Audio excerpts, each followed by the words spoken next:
Bueno, vamos a ver ahora algunas propiedades y consecuencias del mapa estado operador y vamos a hacer en particular un ejemplo sencillo que es el del campo escalar libre para poder tener un poco más de feeling de qué es lo que significan todas estas cosas que estuvimos viendo. Por un lado, el mapa estado operador solo vale en las teorías de campos conformes en las cuales se puede mapear del cilindro al plano. Y esto vale también entonces en teorías de mayor dimensionalidad que solo en dos dimensiones, donde por ejemplo uno tiene el eje real por una esfera en d-1 dimensiones que se puede mapear al plano o a RD, digamos, al plano en D dimensiones. El mapa estado operador no dice que el número de estados en la teoría es igual al número de operadores. Lo que dice es que hay una correspondencia 1 a 1 entre estados y operadores locales, pero no necesariamente hay la misma cantidad de estados que de operadores, pero sí están relacionados 1 a 1. Y algo también importante es que cuando hablamos, esto no es como la cuantización canónica, donde los operadores crean estados en el espacio de Fock, porque acá los operadores de creación no son operadores locales, sino que son la transformada de Fourier de operadores locales. En particular, hay un estado especial que se puede crear de esta forma, que es el estado de vacío, que aparece cuando uno inserta el operador identidad en la integral de camino. En el cilindro esto significa que propagamos el estado a tau menos infinito y esto se usa en la integral de caminos para proyectar, para eliminar, digamos, todos los estados excepto el vacío. Pero vamos a verlo más en concreto en el ejemplo del campo escalar. Para eso recordemos un poquito que habíamos definido los campos y estados primarios, o sea, definimos dos objetos que llamamos primarios.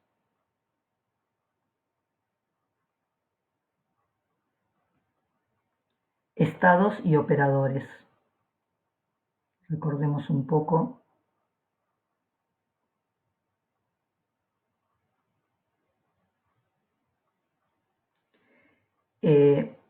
Cómo habíamos definido estas cosas y veamos cómo es que están relacionados con el mapa estado operador. Consideremos, por ejemplo, el estado O, que se construye insertando el operador O en la integral de camino.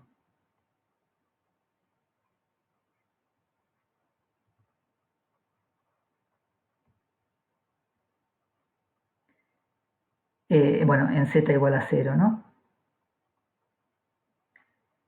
Entonces, en particular, podemos calcular, por ejemplo, Ln actuando sobre el estado O. ¿Cómo calculamos esto? Esto lo tenemos que pensar siempre dentro de la integral de camino.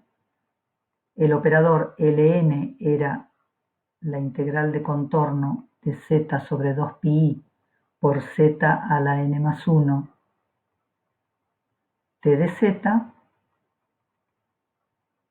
actuando sobre el operador O en z igual a 0. Y esto recordar que siempre los OPEs están definidos dentro de la integral de caminos o funciones de correlación. Esto entonces podemos reemplazar el OPE de un operador primario por la expresión que tiene, que va a ser h por O en z sobre z cuadrado más dO sobre z más términos regulares.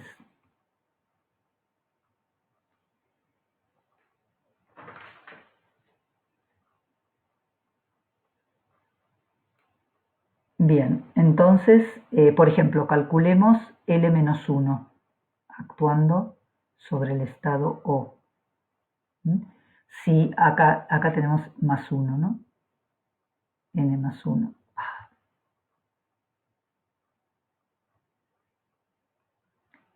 Z a la N más 1. Entonces, bueno, en particular, cuando N es menos 1, la integral de contorno rescata el polo simple, entonces L-1 actuando sobre el estado O es el estado derivada del operador. Y esto vale para todos los operadores, no solamente para los primarios, porque habíamos visto que el L-1 es el generador de las traslaciones.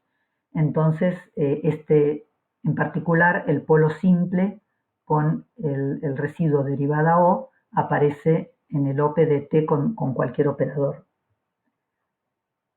Si calculamos el L0 actuando sobre el estado O, el L0, acá el Z lineal nos rescata el polo doble y por lo tanto el L0 actuando sobre el estado O nos devuelve el estado O con autovalor H. Esto también vale para cualquier operador que tiene una transformación de escala bien definida, o sea, o que tiene un peso conforme bien definido.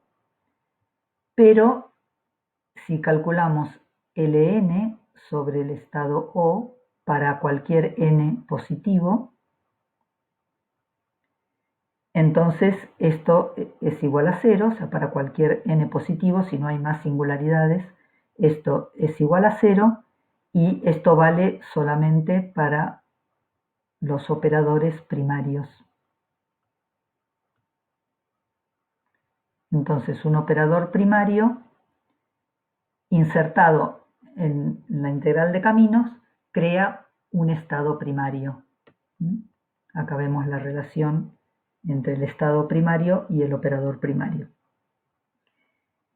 Esto, bueno, tiene una consecuencia importante y es que habíamos dicho que una de las cosas más importantes de una teoría de campos conformes era el espectro de pesos de los operadores primarios. Habíamos dicho que si conocemos los pesos de los operadores primarios, entonces conocemos todo el módulo de Verma porque digamos, todo el módulo se obtiene actuando con los L-n sobre los primarios.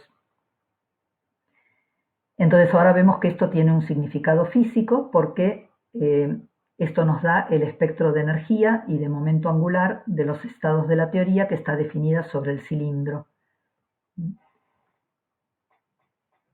Cuando definimos operadores que tienen un peso específico, habíamos dicho que siempre podemos trabajar en una base de operadores que tienen autovalor del operador dilatación y del operador momento angular que están bien especificados. Y esto entonces resulta de que siempre podemos encontrar una base de autoestados del hamiltoniano y del momento angular sobre el cilindro y esto corresponde a tener el espectro de estados de la teoría. Bueno, y por último, otra aclaración es que podemos usar esta idea del mapa estado-operador para entender por qué el OP funciona también en una teoría de campos conformes.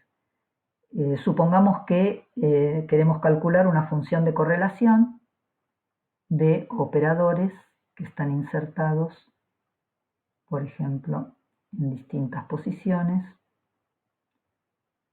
y en particular tenemos dos operadores que están insertados en una región donde no hay otras inserciones.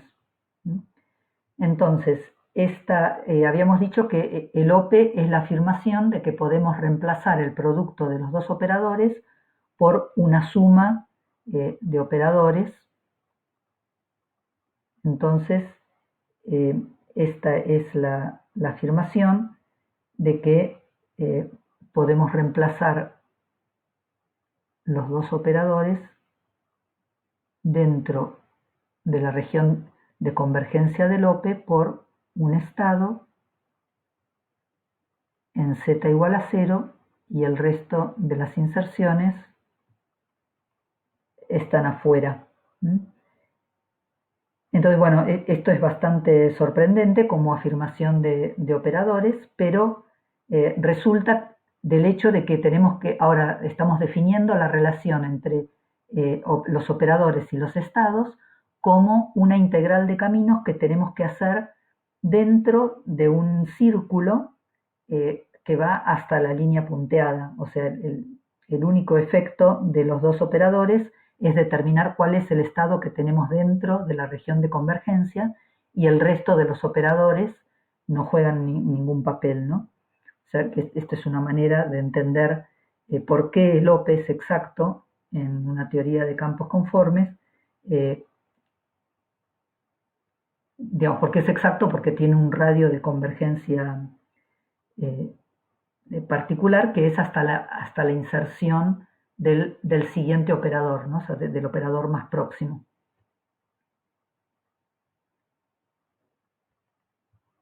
Bueno, entonces vamos a hacer el ejemplo del campo escalar libre para ver bien cómo funcionan.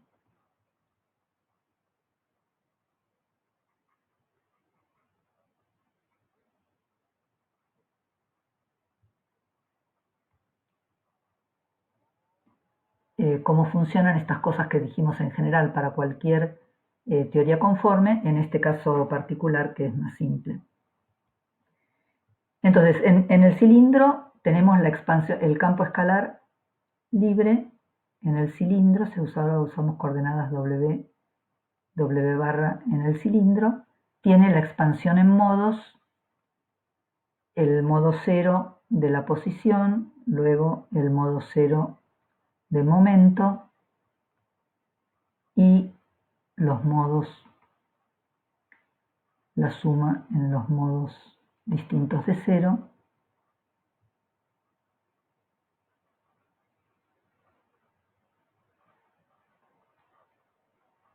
Uno sobre n por alfa n e a la i n w más alfa tilde n por e a la i n w barra. Está la expansión en modos del campo libre, escalar libre. Y bueno, en el caso de Minkowski, pedir que el campo sea real es pedir que el alfa n conjugado sea igual a alfa menos n y alfa tilde n conjugado sea igual a alfa tilde menos n. Esto es pedir que el campo sea real en el espacio con signatura lorentziana. Bueno, habíamos visto que el campo X no tiene buenas propiedades conformes. Entonces, para transformar al plano, o sea, cuando hacemos el mapa del cilindro al plano, haciendo la transformación z igual a e a la menos i w, vamos a trabajar con el campo primario en el cilindro, o sea, este campo derivada w de x, w barra, es igual a menos la raíz de alfa prima sobre 2 por la suma sobre n de alfa n por e a la i n w, y acá insertamos ya el alfa 0, que recuerden que era proporcional al momento.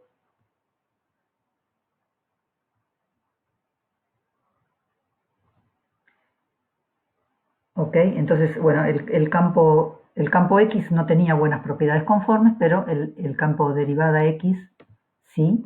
Entonces habíamos visto que era un campo primario. Entonces, o sea, este dx es un campo primario de peso conforme h igual a 1. Y entonces, para transformarlo del cilindro al plano, habíamos visto que la transformación de un campo primario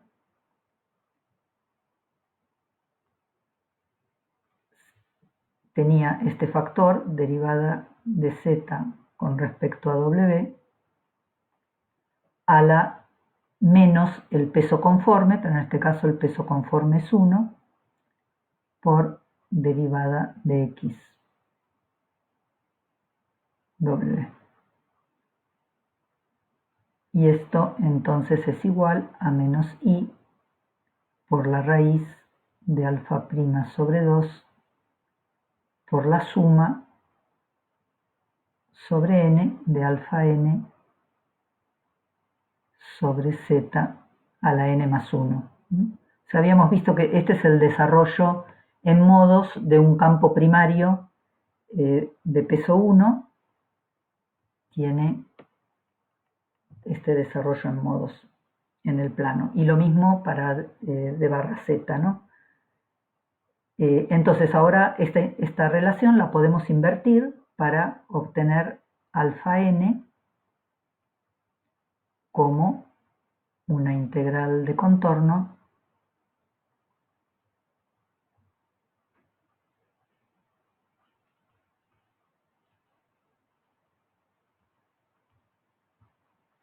z a la n derivada x de z. Entonces, así como habíamos visto que el OPE de t con t nos permitía calcular el conmutador Lm con Ln, y también habíamos visto que hacer el t con el dx nos permitía calcular el conmutador de Ln con alfa n, podemos calcular el conmutador de alfa m con alfa n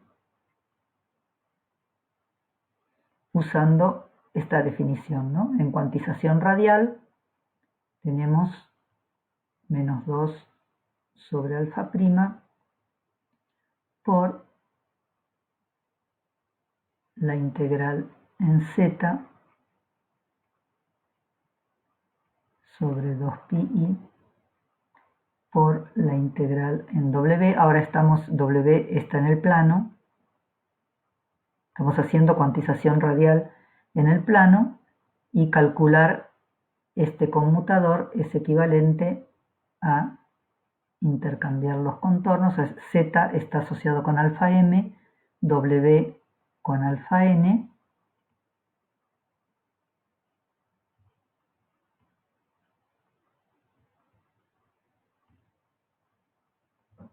y entonces tenemos z a la m, w a la n de x de z de x de w. Entonces, bueno, podemos calcular, habíamos dicho que esto lo calculamos poniendo, digamos, fijando w y haciendo la integral en z alrededor de w,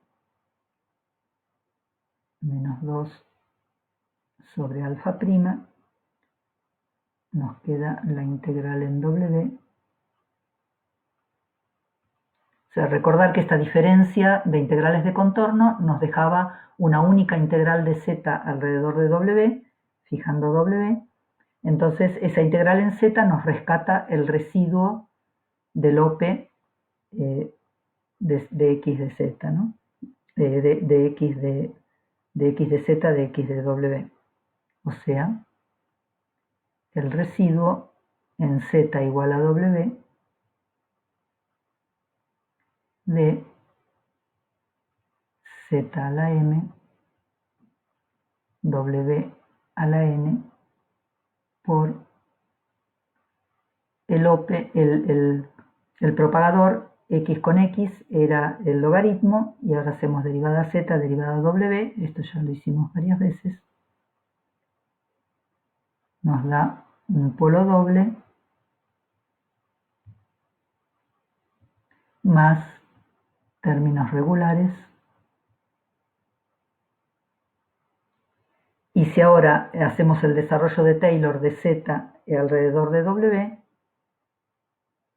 necesitamos el polo simple que viene del 0 Z menos W en el desarrollo, y esto nos da el coeficiente M por la integral de W sobre 2pi por W a la M más N menos 1. Y esto es igual a M por la delta de M más N. Y esto es lo mismo que habíamos obtenido cuando derivamos en teoría de cuerdas, derivamos este conmutador usando la cuantización canónica. Ahora podemos rehacerlo usando esta cuantización radial. Entonces veamos ahora, vamos a usar esta definición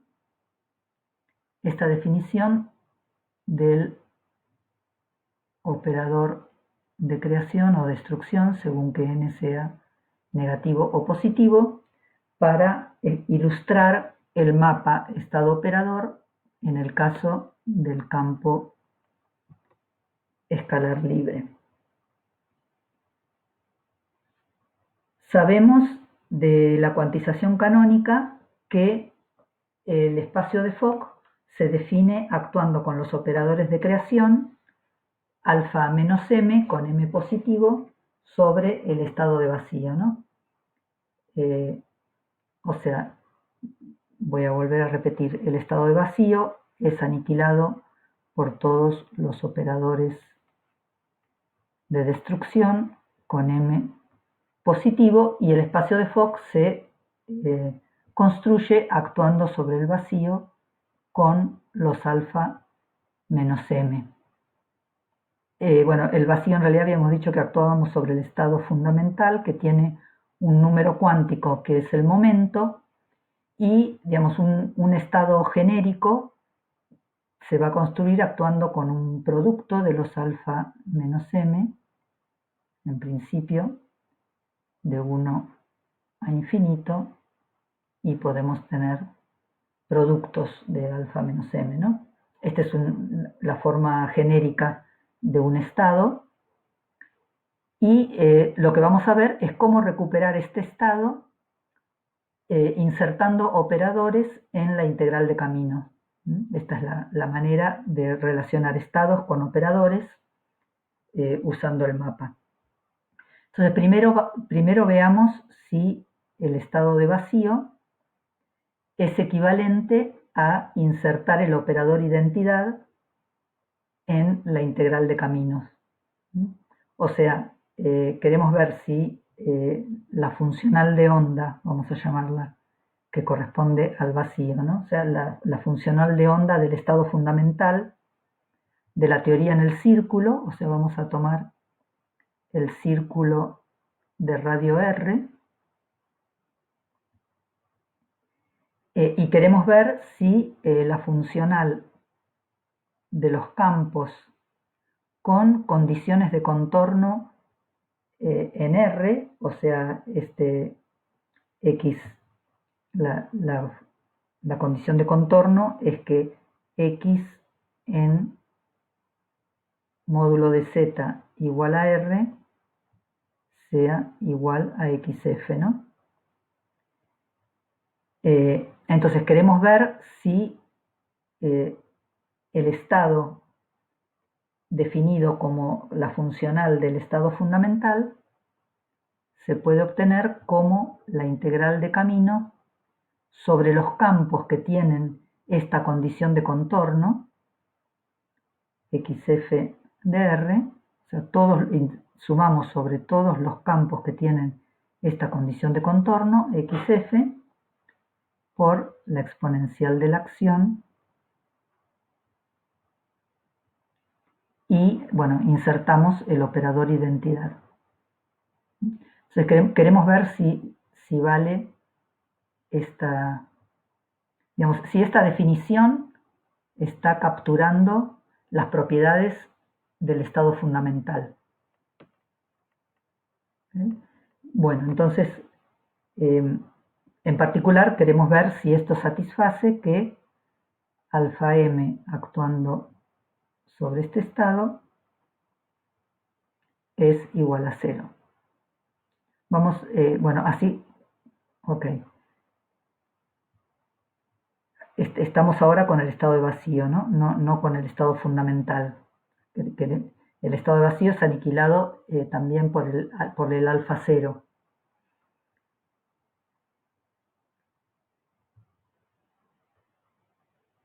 Entonces, ¿cómo hacemos para actuar sobre la funcional de onda con un operador? Tenemos que integrar sobre todos los campos que tienen esta condición de contorno, pero ahora tenemos que insertar, por ejemplo, digamos, queremos ver si vale esta propiedad, que los alfa m aniquilan a todos estos estados.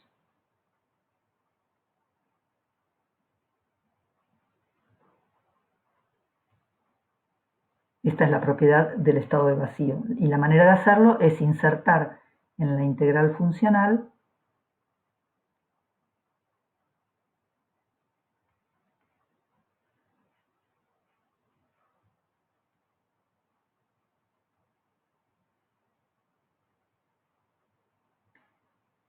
el operador alfa m, ¿no? O sea, el operador alfa m actuando sobre la identidad. Recordemos, acá habíamos definido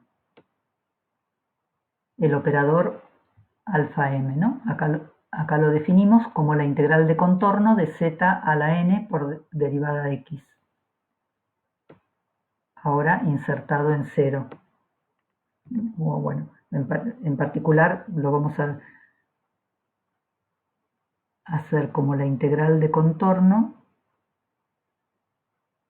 o sea, el operador alfa m es la integral de contorno de w a la m por derivada x de w, y en principio actuando sobre un operador identidad. Bueno, recordemos que la acción del campo libre era 1 sobre 4pi alfa prima por la integral de 2 sigma derivada a de x derivada a de x, ¿no? Entonces, supongamos que, digamos, si tenemos, o sea, acá la integral de contornos solamente va a ser distinta de 0 si acá hay singularidades, ¿no? Si dentro de la integral de contorno hay singularidades. Pero si el campo de x tuviera singularidades, o sea, si alguna configuración de dx diverge dentro del disco módulo de z, o sea, tenemos que integrar sobre módulo de z menor que r, ¿no? En todo este disco. Si hay una configuración de dx que diverge dentro del disco, entonces también la acción diverge, porque la acción es dx por dx. Pero como la acción aparece como la exponencial de menos la acción, si diverge el dx, entonces la divergencia en la acción lo mata, ¿no? Y entonces esto, digamos, lo que asegura es que solamente van a contribuir a esta integral los campos de x que no tienen singularidades dentro del disco. Los que tienen singularidades se van a anular porque los anula la exponencial de menos la acción. Pero entonces, bueno, si estas funciones son regulares, si los de x son regulares, entonces la integral de contorno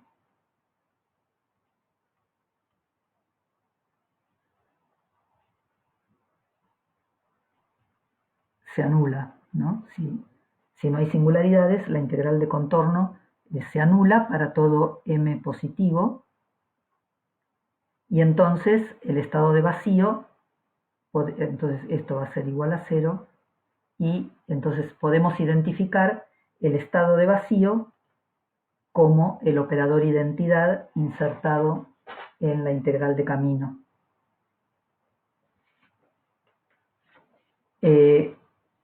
También, bueno, en este caso también alfa 0, ¿no? Aniquila el vacío. O sea, podemos poner m mayor o igual que 0. Entonces, efectivamente podemos identificar el estado identidad. Tenemos el mapa estado operador. Nos permite relacionar el operador identidad con el estado de vacío con momento 0.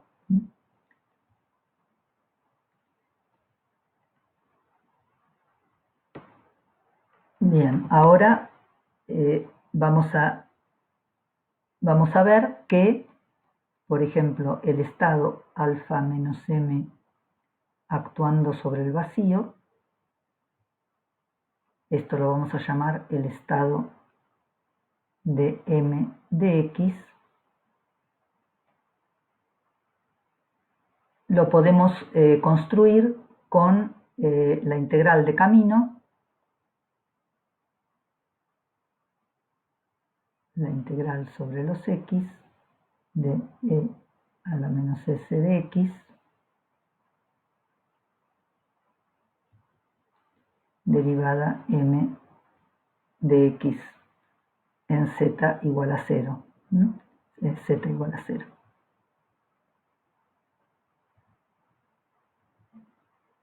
O sea, queremos ver que este operador de m de x insertado en la integral funcional corresponde al estado alfa menos m actuando sobre el vacío, y esto siempre con m positivo, ¿no? Entonces, bueno, una manera de verificar que esto es así, podemos actuar con los operadores de destrucción. Por ejemplo, podemos actuar con alfa n sobre el estado de m de x. ¿Qué es esto? Esto va a ser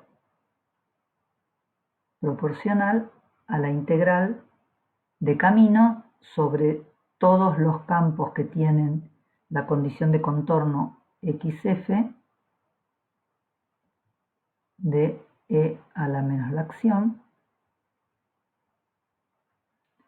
por el operador alfa n, que es la integral de contorno en w sobre 2pi w a la n derivada de x de w. Este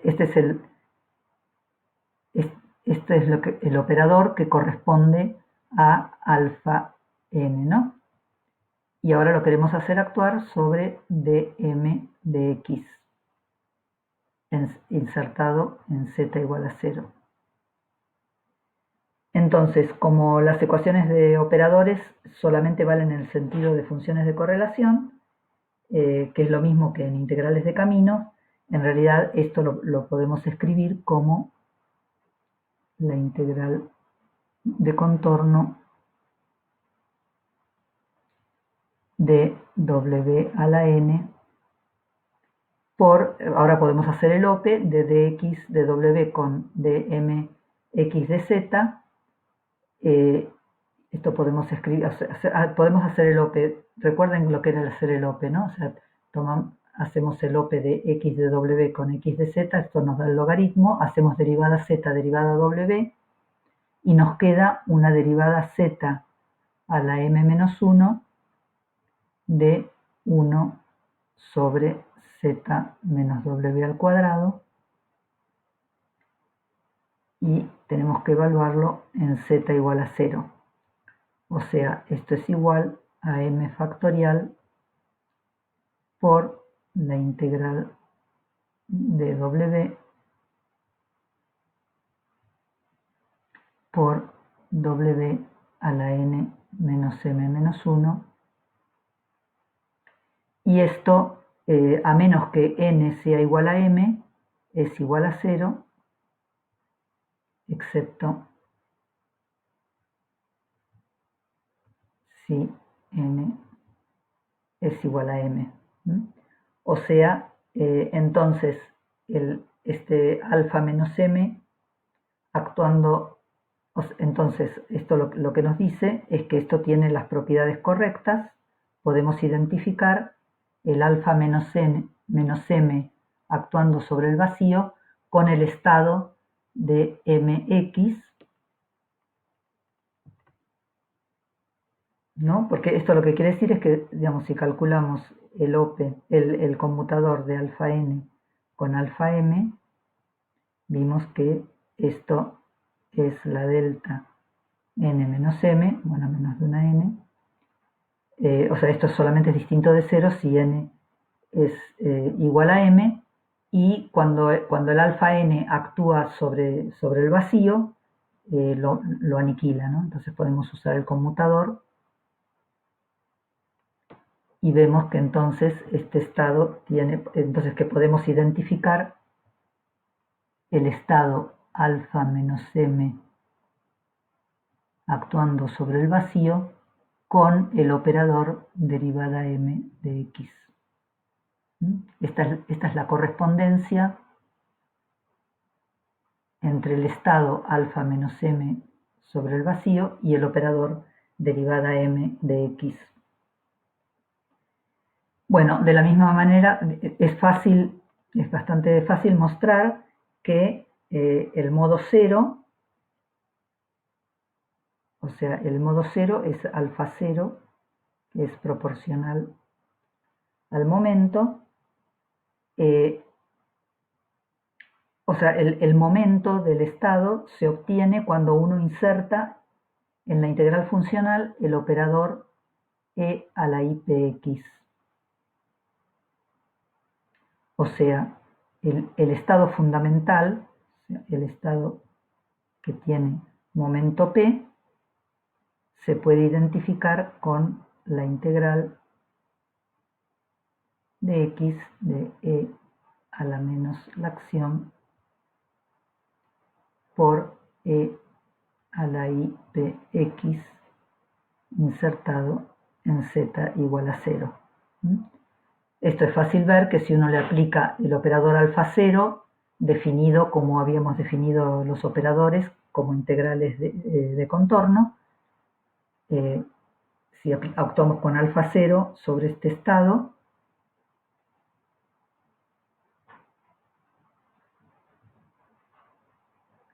definido de esta manera como el operador e a la ipx insertado en la integral funcional, esto nos da autovalor p. Bueno, esto los dejo para ejercicio.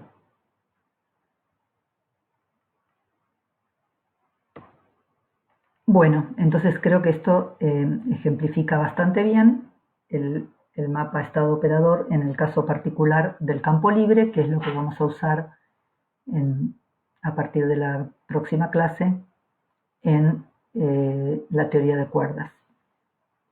Antes de pasar a eso, voy a hacer algunos comentarios sobre las teorías conformes con bordes. Cuando tenemos cuerda abierta,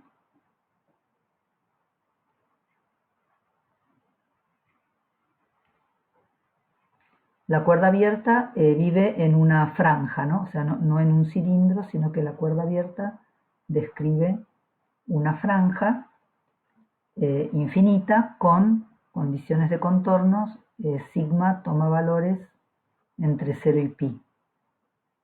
Digamos, sería 0 y pi. Entonces, como antes, podemos definir la coordenada compleja W igual a sigma más i tau y hacer el mapa conforme al plano. Pero ahora el mapa es en realidad al semiplano, o sea, las superficies de tau constante se mapean ahora a semicírculos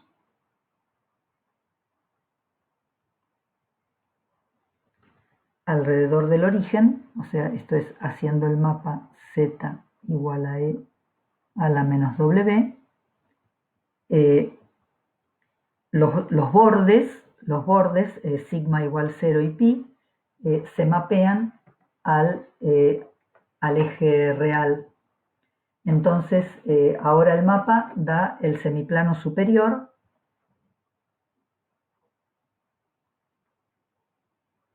imaginario de z mayor o igual que 0.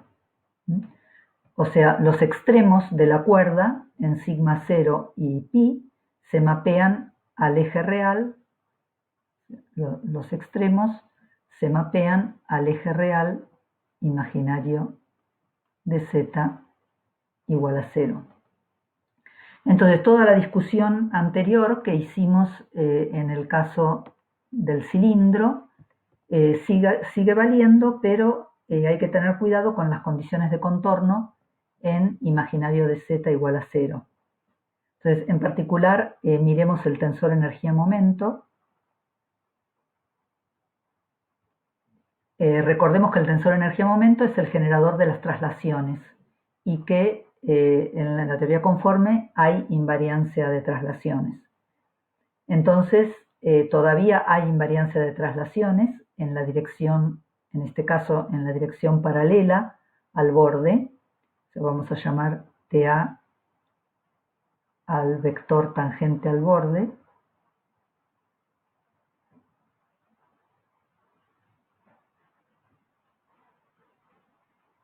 O sea, hay invariancia de traslaciones en la dirección paralela al borde, pero está rota en la dirección perpendicular. Entonces llamemos NA al vector perpendicular al borde.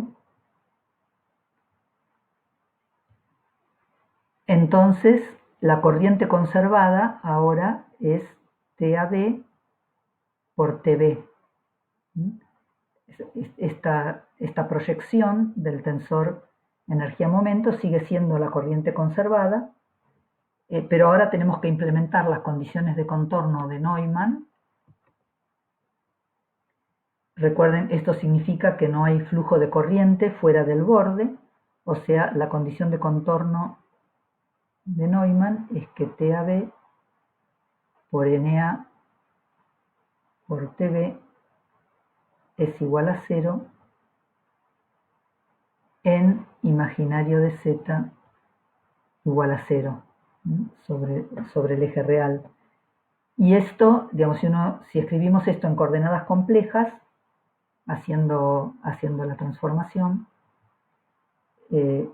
esto nos dice que TZZ es igual a T Z barra en imaginario de z igual a 0. O sea, sobre el borde, TZZ es igual a T barra, Z barra, Z barra, T barra, y entonces tenemos que implementar esta condición. Una manera sencilla de implementarla es extender la definición de TZZ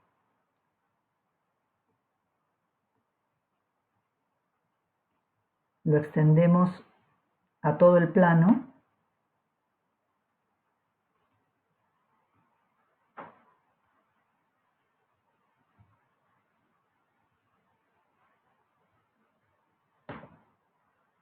definiendo que TZZ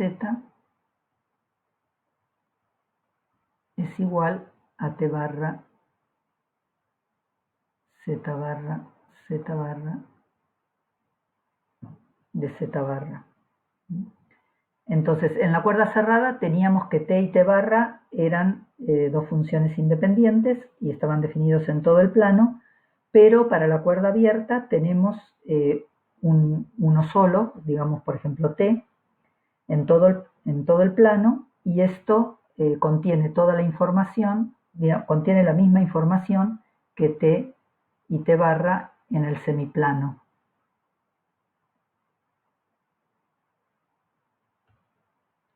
O sea, extender toda la teoría al plano usando solo el TZZ es equivalente a tener la teoría en el semiplano usando T y T barra.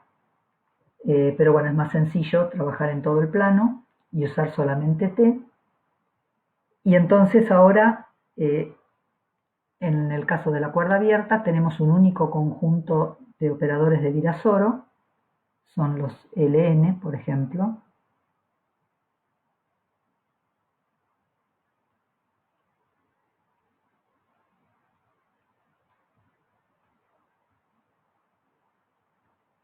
Z a la n más 1, T de Z. No hay L tilde n independiente, como en el caso de la cuerda cerrada. Bueno, digamos, uno puede también calcular el propagador. No lo voy a hacer porque creo que no lo vamos a usar, pero bueno, si lo necesitamos, lo calculo después. Uno puede calcular el propagador para la cuerda abierta. Y, digamos, prácticamente todas las discusiones que hicimos en el caso del cilindro valen ahora para la franja.